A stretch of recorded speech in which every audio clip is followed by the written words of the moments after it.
जय हिंद दोस्तों, स्वागत है आपका अरोड़ा जैसे एकेडमी में। और ये हमारी राष्ट्रपति की जो सीरीज के अंतर्गत जो राष्ट्रपति का जो चैप्टर चल रहा था, ये उसी का अगला पार्ट है। और अब तक हमने आपको राष्ट्रपति जी के बारे में जो जो कंसेप्ट फैक्ट बन सकते थे वो हमने सारे कराए। और इस सीरीज के माध्यम से हमारी यही कोशिश है कि आपको शब्दावलियों से परिचित कराएं और जो एग्जाम ओरिएंटेड जो क्वेश्चन बन सकते हैं उनके बारे में बताएं। ठीक है, तो ये हमारा अगला पार्ट है। इसके बाद एक पार्ट और आएगा और राष्ट्रपति जी को हम पूरा कंप्लीट कर लेंगे। उसके बाद आपका एग्जाम के हिसाब से कोई भी क्वेश्चन नहीं बचेगा। आप चाहें तो क्वेश्चन को लगा के देख सकते हैं। हमारी यही कोशिश है कि हम आपको सारे क्वेश्चन अच्छे तरीक़ा से हल करवा पाएँ। तो आज हम आपको कराएंगे राष्ट्रपति जी को कुछ वीटो पावर दी जाती हैं, यानी कि वीटो पावर क्या होती है, वीटो पावर जो होती हैं कितने प्रकार की होती हैं, राष्ट्रपति को क्या क्या शक्तियां दी गई हैं, और उसके बाद जो कौन कौन सी ऐसी शक्तियां हैं जो राष्ट्रपति की ज़्यादा पावरफुल होती हैं और कौन सी शक्तियां हैं जो कम पावरफुल होती हैं, तो उनके बारे में बात करेंगे हम। ठीक है, तो चलिए हम बिना समय गवाए शुरुआत करते हैं हमारे लेक्चर की। तो पहले मैं आपको ये वीटो शब्द का मतलब बताऊं। ये आप देखते होंगे कि वीटो वीटो आखिर वीटो होता क्या है। देखो, वीटो बहुत सिंपल, इसमें ज़्यादा कुछ उलझना मत। वीटो का मतलब होता है रोकना।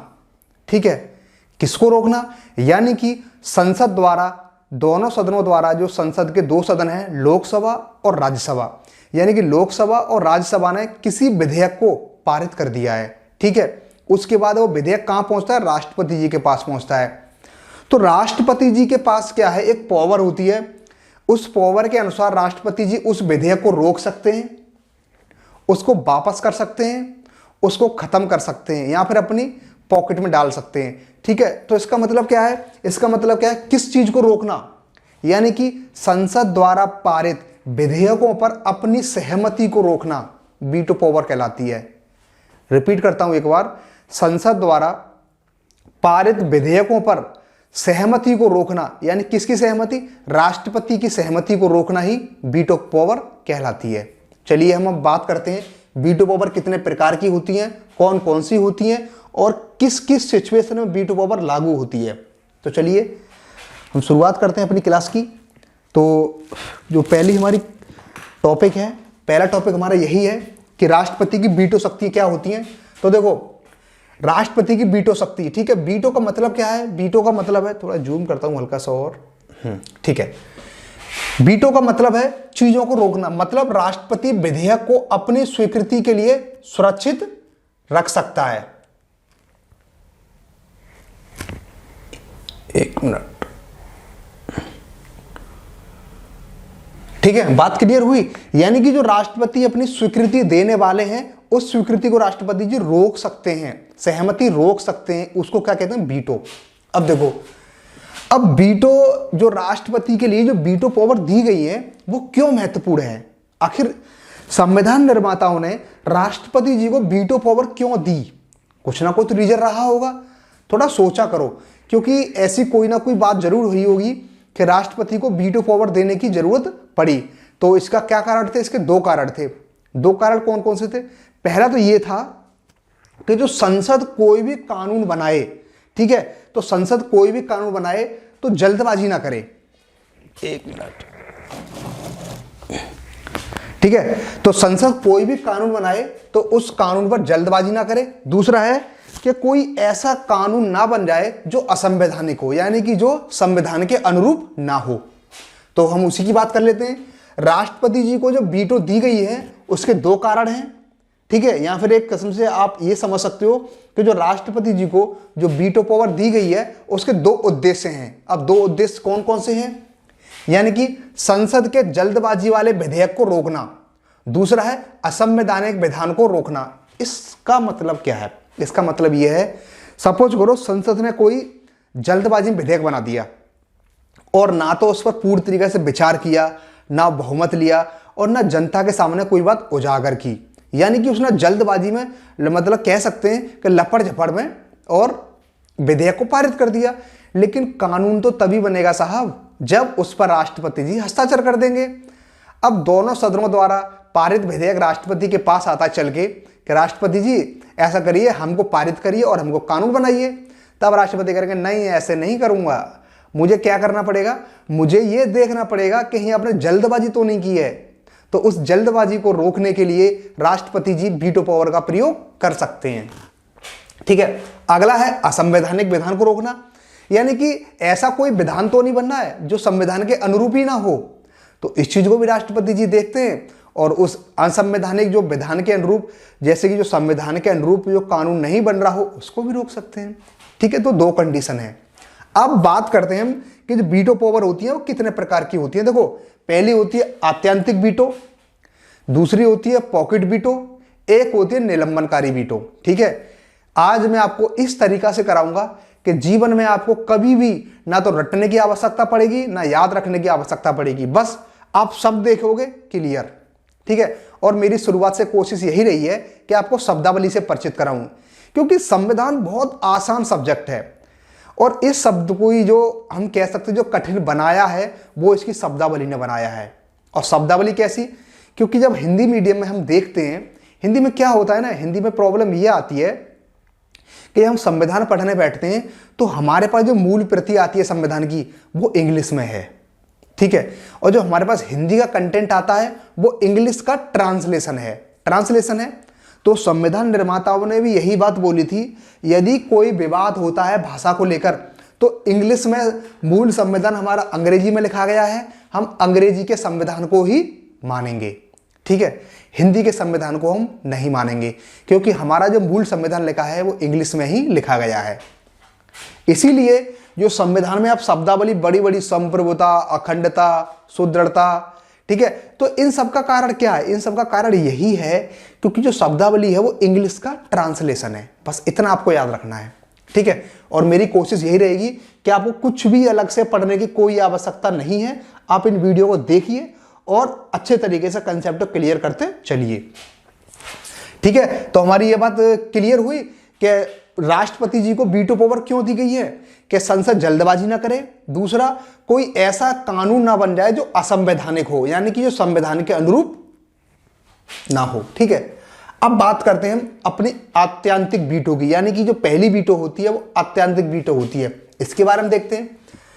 वह शक्ति जिसमें राष्ट्रपति संसद द्वारा पारित विधेयक को अपने पास सुरक्षित रखता है और विधेयक अधिनियम नहीं बन पाता है। देखो, आत्यंतिक, इसका मतलब क्या है, इसका मतलब ये है संसद द्वारा दोनों लोकसभा और राज्यसभा, ठीक है, लोकसभा और राज्यसभा ने क्या हुआ, विधेयक को पारित कर दिया।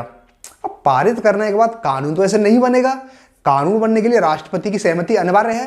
तो दोनों सदनों द्वारा पारित विधेयक जब राष्ट्रपति जी के पास पहुंचता है चल के कि राष्ट्रपति जी आप अनुमति दोगे, तो राष्ट्रपति कहेंगे नहीं, मैं इस पर अपनी अनुमति नहीं दूंगा।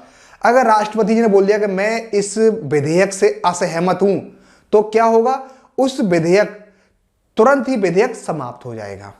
क्लियर बात हुई। यानी कि आत्यंतिक वीटो का मतलब यह है कि लोकसभा और राज्यसभा दो सदनों द्वारा पारित जब विधेयक राष्ट्रपति जी के पास पहुंचेगा चल के कानून बनने के लिए, क्योंकि राष्ट्रपति जी की सहमति अनिवार्य है, हस्ताक्षर होने बहुत जरूरी है, उस कंडीशन में क्या होगा, राष्ट्रपति जी क्या क्या बोलेंगे कि भाई तुम लोग पारित करके ले तो आए हो, लेकिन मैं इससे खुश नहीं हूं, मैं इससे खुश नहीं हूं और मैं इस पर अपनी राय नहीं दे रहा। ठीक है, तो क्या कर देंगे, उस विधेयक को अगर राष्ट्रपति ने उस पर अपनी राय नहीं दी, अपनी सहमति नहीं दी, तो उस विधेयक को समाप्त मान लिया जाएगा। अब ऐसी कंडीशन कब होती है उसके बारे में बात कर लेते हैं हम। ऐसी कंडीशन ज्यादातर तभी बनती है जब सपोज करो कोई पुरानी सरकार है, ठीक है, पुरानी सरकार कोई विधेयक लेके आती है और जो नई सरकार बन जाए, ठीक है। अब पुरानी सरकार का कोई विधेयक हो और नई सरकार के चलन में वो विधेयक आ जाए, मतलब राष्ट्रपति जी की सहमति बाकी हो बस खाली, तो कुछ कंडीशन होती है, उसके बारे में बताता हूं मैं आपको। देखो आपको यहां पर स्टार लगा लेना है क्योंकि आपके क्वेश्चन यहीं से बनने वाले हैं। ठीक है, आपके क्वेश्चन की शुरुआत यहीं से हो गई है।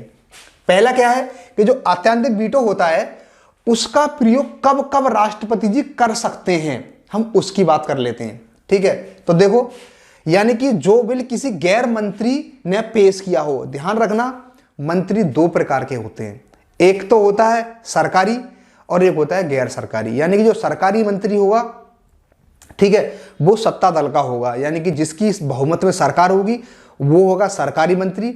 और जो सरकार का नहीं है, ठीक है, लेकिन कुछ प्राइवेट मंत्री भी इसमें होते हैं, ठीक है, यानी कि वो गैर मंत्री होते हैं।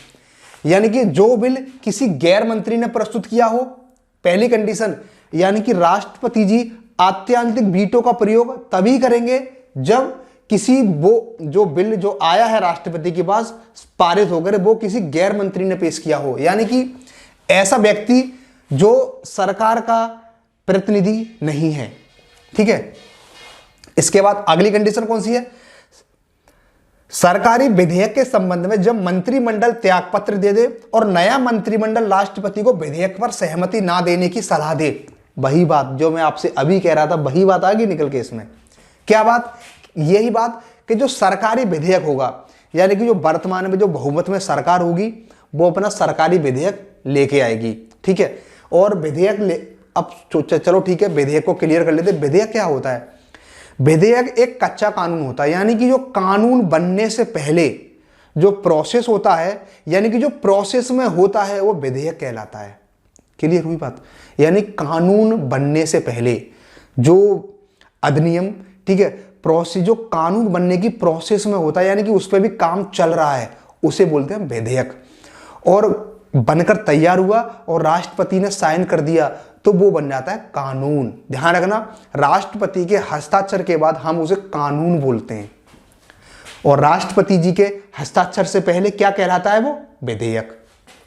अब देखो वही बात, यानी कि अगर कोई सरकारी विधेयक है, ठीक है, और सपोज करो ये है सरकार, ठीक है, ये है पुरानी सरकार, इसका कोई विधेयक है, अब ये सरकार बहुमत में नहीं है, अब कोई दूसरी नई सरकार आ गई है बहुमत में। ठीक है, अब क्या होता है?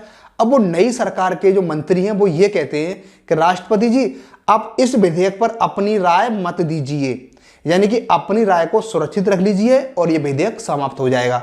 क्योंकि हम ये चाहते हैं कि हम नहीं चाहते जो पिछली सरकार ने पता नहीं किस किस तरीका से विधेयक को पास करवाया है, और हम ये चाहते हैं कि जो हम विधेयक बनाएं आप उसको सहमति दो। ठीक है, तो ऐसी कंडीशन में राष्ट्रपति जी क्या करेंगे? आत्यांतिक वीटो का सहारा लेंगे और उस पर अपनी असहमति दर्ज कर देंगे और वो विधेयक समाप्त हो जाएगा। क्लियर हुआ? यानी कि जब नया मंत्रिमंडल बना हो, ठीक है, और उसके सामने पुराने मंत्रिमंडल का कोई विधेयक आए, तो ऐसी स्थिति में नया मंत्रिमंडल राष्ट्रपति जी से सिफारिश करेगा कि राष्ट्रपति जी आप इस पर अपनी राय मत दीजिए, और ऐसी कंडीशन में यह विधेयक समाप्त हो जाएगा। क्लियर? अगला है, अब देखो 1954 में राष्ट्रपति राजेंद्र प्रसाद ने विधेयक पर निर्णय को रोका था, यानी कि आत्यांतिक वीटो का प्रयोग सबसे पहले डॉक्टर राजेंद्र प्रसाद ने किया था 1954 में। उसके बाद 1991 में राष्ट्रपति वेंकट रमन द्वारा संसद सदस्य वेतन भत्ता पेंशन विधेयक को रोककर रखा गया था। ध्यान रखना, जो संसद के सदस्य थे उनके वेतन पेंशन बढ़ाने की बात संबंधित विधेयक आया था। तो इस स्थिति में 1991 में राष्ट्रपति वेंकट रमन जी थे, उन्होंने विधेयक को रोक दिया था। उन्होंने वीटो पावर का प्रयोग किया कि भाई नहीं, हम वेतन भत्ते नहीं बढ़ाएंगे। इस कंडीशन में विधेयक हो गया रद्द। ठीक है, क्लियर हुई बात? यानी कि जो हमारा आत्यांतिक वीटो है वह क्यों महत्वपूर्ण है, किन किन परिस्थितियों में लागू होता है, मैंने सारी बात कर ली। अब अगली बात करते हैं हम निलंबनकारी वीटो। निलंबनकारी वीटो बहुत आसान है, इसको समझने में आपको कतई दिमाग नहीं लगाना पड़ेगा। कैसे? राष्ट्रपति इस वीटो का प्रयोग तब करता है जब वह किसी विधेयक को संसद में पुनर्विचार हेतु लौटाता है। ठीक है, पर अगर संसद दोबारा वही विधेयक को बिना किसी संशोधन के वापस दे दे तो उस पर सहमति देनी होती है। क्या बात हुई? ये तो वही बात हुई कि राष्ट्रपति को जो निलंबनकारी वीटो होता है इसका मतलब होता है पुनर्विचार के लिए कहना। क्लियर हुई बात? अगर कहीं पर निलंबनकारी वीटो का मतलब आता है तो वहां कोष्टक में लिख लेना पुनर्विचार के लिए कहना, यानी कि दोबारा से आप इस विधेयक को पारित करके लाइए। अब बताता हूं कैसे। यानी कि संसद के दोनों सदनों द्वारा पारित विधेयक जब राष्ट्रपति जी के पास पहुंचता है, पहुंचने के बाद राष्ट्रपति जी को यह लगता है कि मैं इस विधेयक को खत्म तो नहीं कर सकता, लेकिन मैं ऐसा करता हूं, इस विधेयक पर संसद से यह बोलता हूं दोनों सदनों से कि आप इस विधेयक पर दोबारा विचार करके आइए। यानी कि इसे दोबारा पारित करके लाइए, क्योंकि आपने कुछ चीजों को छोड़ दिया है। मेरी निगाह में आपने कुछ चीजों को छोड़ दिया है। ऐसी कंडीशन में राष्ट्रपति क्या करता है, इसी वीटो का प्रयोग, निलंबनकारी वीटो का प्रयोग करता है, और दोबारा जब संसद में विधेयक आता है फिर दोनों सदन पारित करते हैं, फिर दोबारा राष्ट्रपति जी के पास पहुंचेगा, तो ऐसी कंडीशन में क्या होगा, राष्ट्रपति जी बाध्य हैं उस विधेयक पर सहमति देने के लिए।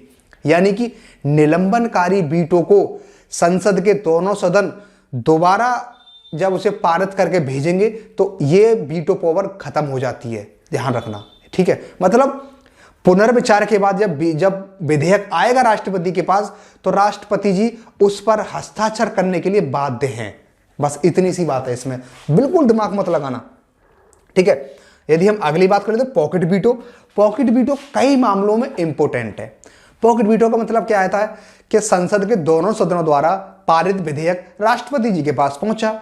अब राष्ट्रपति जी के पास पहुंचा, अब राष्ट्रपति जी का मूड अपसेट है, मूड थोड़ा सही नहीं है। उन्होंने कहा मैं ना तो इस पर अपनी असहमति दर्ज करूंगा ना वापस करूंगा, ऐसा करता हूं ना तो मुझे विचार देना है ना कोई राय देनी है, ऐसा करता हूं इस विधेयक को उठाकर कहां रख लेता हूं, जेब में। यानी कि उसको रख लिया जेब में।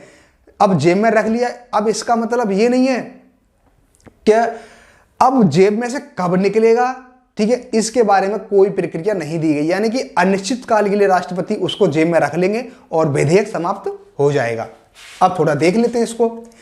पॉकेट वीटो क्या होता है, विधेयक पर ना तो अपनी सहमति देना और ना अस्वीकृत करना और ना लौटाना, लेकिन अनिश्चित काल के लिए विधेयक को लंबित कर देना, इसे ही पॉकेट वीटो कहते हैं। यानी कि ना तो उसे असहमति दर्ज करना, ना तो ये कहना कि भाई मैं इससे असहमत नहीं हूं, यानी कि मैं इससे मतलब असहमत हूं, ना ये कहना कि इसे तुम वापस करके जाओ, पुनर्विचार करो, यानी कि अनिश्चित काल के लिए उसे जेब में डाल लेना।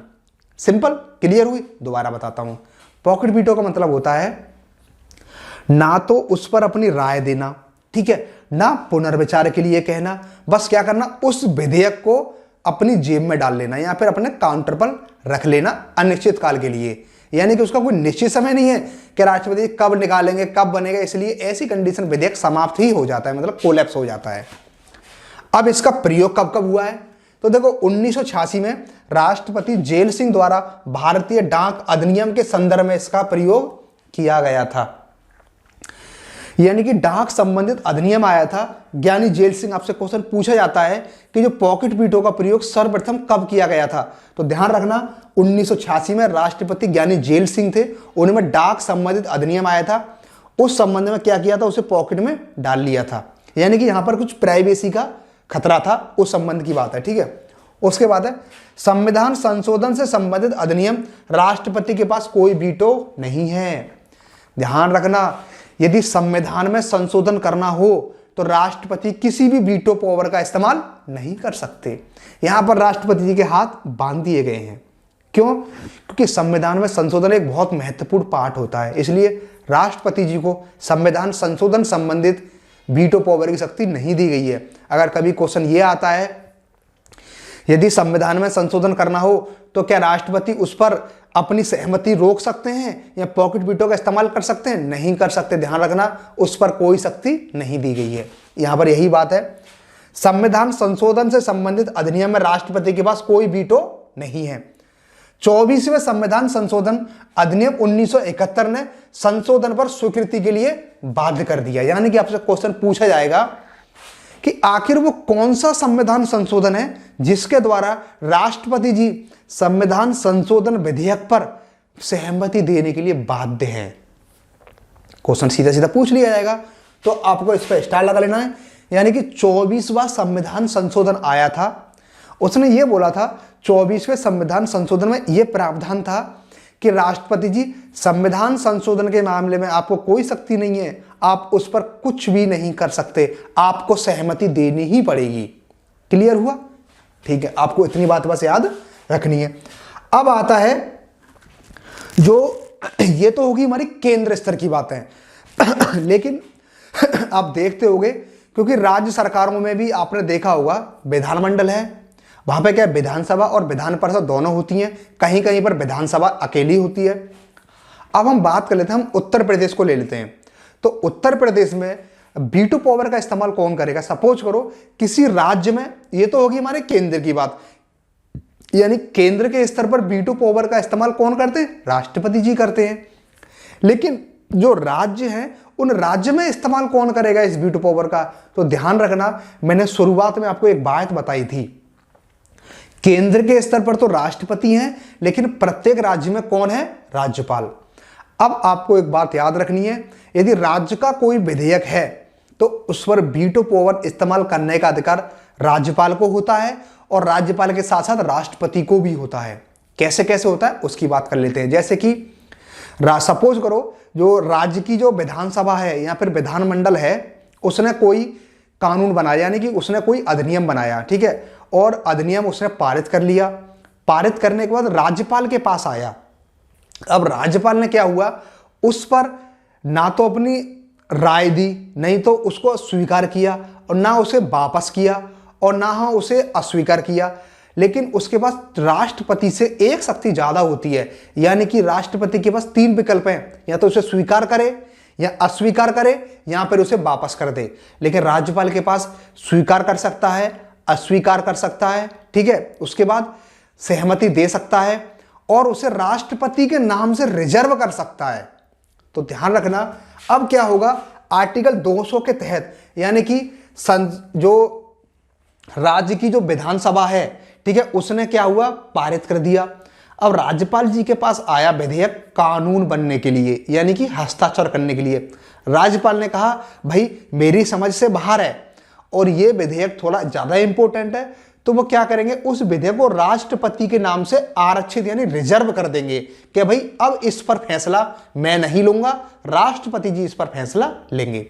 ठीक है, तो चलिए शुरुआत अब हम उसके बारे में बात कर लेते हैं कि राज्य जो विधायिका होती है उस पर राष्ट्रपति की वीटो पावर किस प्रकार से काम करती है। तो देखो, राज्य विधायिका द्वारा पारित कोई भी विधेयक तभी अधिनियम बनता है जब राज्यपाल अथवा राष्ट्रपति उस पर अपनी स्वीकृति दे देता है।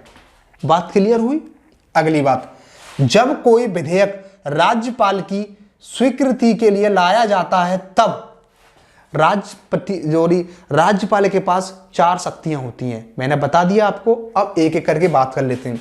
अब क्वेश्चन पूछा जाएगा, यदि राज्यपाल ने राष्ट्रपति के लिए कोई विधेयक आरक्षित किया है तो ये किस अनुच्छेद के अंतर्गत आता है। तो ध्यान रखना, अनुच्छेद 200 के अंतर्गत राज्यपाल के पास 4 विकल्प हैं, राष्ट्रपति जी के पास 3 विकल्प हैं और राज्यपाल के पास 4 विकल्प हैं। अब उनकी 4 विकल्प की बात कर लेते हैं हम। वह विधेयक पर अपनी स्वीकृति दे सकता है, सुरक्षित रख सकता है या पुनर्विचार के लिए लौटा सकता है। ठीक है, या पुनर्विचार के लिए लौटा सकता है। राष्ट्रपति के विचार के लिए सुरक्षित रख सकता है। राज्यपाल जब राष्ट्रपति के लिए विधेयक को सुरक्षित रख सकता है तब राष्ट्रपति के पास 3 विकल्प होते हैं। ठीक है, यानी कि राज्यपाल ने राष्ट्रपति के नाम से विधेयक को सुरक्षित रख लिया अपने पास। अब राष्ट्रपति के पास 3 विकल्प हैं, या तो उस पर सहमति दे दे, सहमति दे देगा तो विधेयक बन जाएगा कानून, असहमति दर्ज कर देगा कि मैं असहमत नहीं हूं तो हो जाएगा रद्द।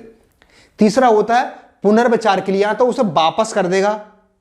ध्यान रखना, एक बात याद रखनी है आपको, जब राज्यपाल किसी विधेयक को राष्ट्रपति के लिए आरक्षित रख लेता है तो इस दौरान राज्यपाल का काम बिल्कुल खत्म। अब सारा रोल जो होता है वो राष्ट्रपति का ही होता है, यानी कि राष्ट्रपति ही उस पर सहमति देंगे, असहमति देंगे या फिर पुनर्विचार के लिए बोलेंगे। पर एक बात आपको और याद रखनी है, यदि राष्ट्रपति ने सहमति दे दी, ठीक है, कानून बन जाएगा। असहमति दर्ज की, समाप्त हो जाएगा, समाप्त हो जाएगा।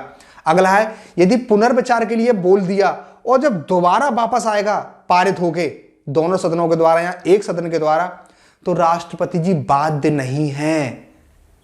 सुना आपने, सुना कुछ, यानी कि राज्य विधेयक के बारे में राष्ट्रपति जी बाध्य नहीं है। लेकिन केंद्र के स्तर पर अगर कोई विधेयक बनता है, यानी कि संसद के दोनों सदनों द्वारा पारित विधेयक जब दोबारा पारित होकर आता है तो राष्ट्रपति जी बाध्य हैं। लेकिन राज्य के विधेयक में राष्ट्रपति जी बाध्य नहीं है, माने या ना माने। क्लियर हुई। अब उसी की बात कर लेते हैं हम, यानी कि विधेयक पर अपनी स्वीकृति दे सकता है, सुरक्षित रख सकता है या राज्यपाल को निर्देश दे सकता है कि पुनर्विचार के लिए लौटा दे। अगर राज्य विधायिका फिर वापस भेज दे तो राष्ट्रपति पर सहमति देने के लिए बाध्य नहीं है। इसका अर्थ यह है कि राज्य विधायिका राष्ट्रपति के वीटो को निरस्त नहीं कर सकती। और हमने निलंबनकारी वीटो में देखा था, संसद जब दोबारा विधेयक को पारित करके राष्ट्रपति के पास भेज देगी तो निलंबनकारी वीटो निरस्त हो जाता है, यानी खत्म हो जाता है। क्यों? क्योंकि राष्ट्रपति उस पर सहमति देने के लिए बाध्य होता है। लेकिन राज्य के विधेयक पर राष्ट्रपति जी बाध्य नहीं है, उनकी स्वेच्छा पर निर्भर करता है। क्लियर हुई बात? वही बात है, आपसे क्वेश्चन पूछा जाएगा, राज्य विधायिका द्वारा पुनः पारित विधेयक पर राष्ट्रपति जी की अनुमति आवश्यक है क्या? या तो अनुमति मतलब अनुमति के लिए बाध्य है तो नहीं, राष्ट्रपति जी बाध्य नहीं है, अनुमति दे या ना दें। लेकिन केंद्र की स्तर की बात होती है, यदि संसद शब्द लिखा है तो राष्ट्रपति जी बाध्य है। इतनी बात क्लियर हुई? संविधान में यह समय सीमा भी नहीं है कि राज्यपाल द्वारा राष्ट्रपति के विचार रखे गए विधेयक पर राष्ट्रपति कब तक अपना निर्णय दे। यानी कि यदि राष्ट्रपति या राज्यपाल ने यदि पॉकेट वीटो का इस्तेमाल कर लिया है तो संविधान में यह कहीं नहीं लिखा है कि उस विधेयक को तुम कब तक अपने पास रख सकते हो। यानी कि अनिश्चित काल तक पॉकेट वीटो का इस्तेमाल राष्ट्रपति या राज्यपाल अनिश्चित काल तक के लिए रख सकते हैं। क्लियर हुई बात? अब हम बात कर लेते हैं अध्यादेश के बारे में। ठीक है, देखो अध्यादेश very very most important portion. क्यों? क्योंकि अध्यादेश एक ऐसा प्रावधान है संविधान में कि जो कानून बना सकता है राष्ट्रपति। यानी कि राष्ट्रपति को अनुच्छेद 123 के तहत यह शक्ति दी गई है कि आप संसद द्वारा बनाए गए कानून, जो शक्ति होती है वही शक्ति आपके पास भी है, लेकिन कुछ परिस्थितियां हैं आपके लिए कानून बनाने के लिए। ठीक है, तो हम उसकी बात कर लेते हैं। तो ये तो हमारी होगी वीटो पावर। ठीक है, वीटो पावर में आपको कोई डाउट नहीं होना चाहिए, बिल्कुल मैं उम्मीद करता हूं कि बिल्कुल डाउट नहीं होगा आपको। अब हम बात कर लेते हैं अध्यादेश के बारे में। ठीक है, तो अध्यादेश के बारे में हम अगले वीडियो में करेंगे चर्चा, क्योंकि अब हमारे पास समय कम है और मैं नहीं चाहता कि आपको बिल्कुल भी बोरियत हो। तो चलिए हम अपनी अगली वीडियो में इसके बारे में डिस्कस करते हैं। Thank you.